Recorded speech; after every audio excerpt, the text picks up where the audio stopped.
So this is a quick comparison between the original Oakley Assault boot and then the newer Assault lightweight Assault boot version 2.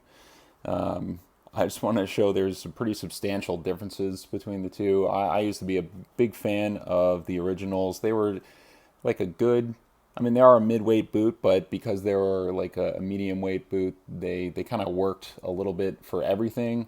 They weren't the fastest drying. They weren't the most ankle support or the most heavy duty boots, but they were kind of good for a little bit of everything.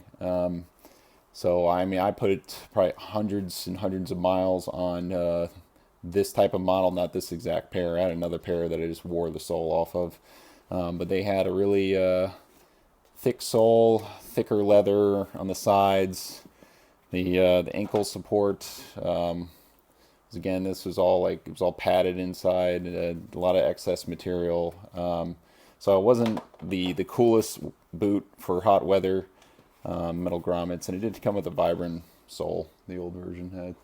But anyway, so if you're already familiar with this boot, I'll just show you how the new boot compares real quick because I was curious myself.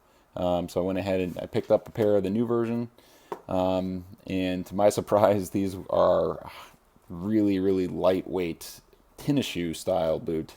So if the original is a midweight, these are lightweight for sure. We'll just start to the top up, and so here's the upper.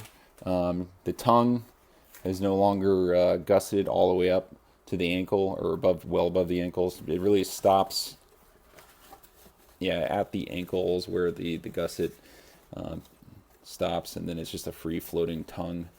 The material, it's all very thin, lightweight. This is some kind of synthetic, I think, that wraps around the ankle. And then this part in the back has a little bit of stretch to it. So it's very lightweight up there. They use the same, this part down here feels like it's reinforced. So there's no backing to this fabric, but this fabric has some backing. And then, of course, normal leather on the toe and heel. And then the sole is much more, it's like a foam running shoe like sole. And you can see the tread pattern is very non-aggressive. So, muddy or rocky terrain or really heavy duty terrain where you need a lot of traction, this is not what I would call a luggy sole. This is probably one of the least luggy soles out of most military boots now. The grommets or the inlets on the side are just like fabric. They're not metal.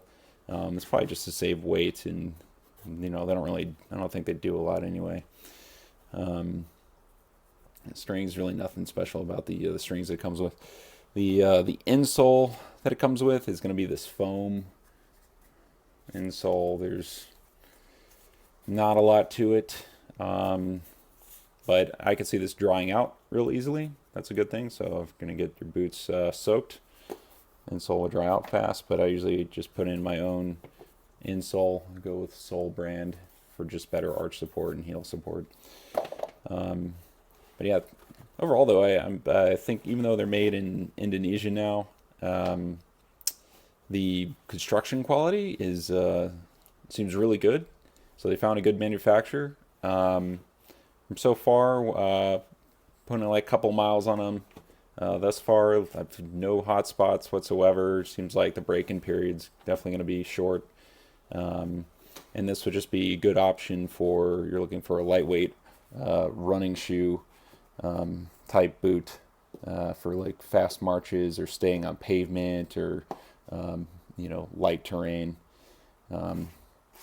These are actually pretty good, so I'm pretty happy with these.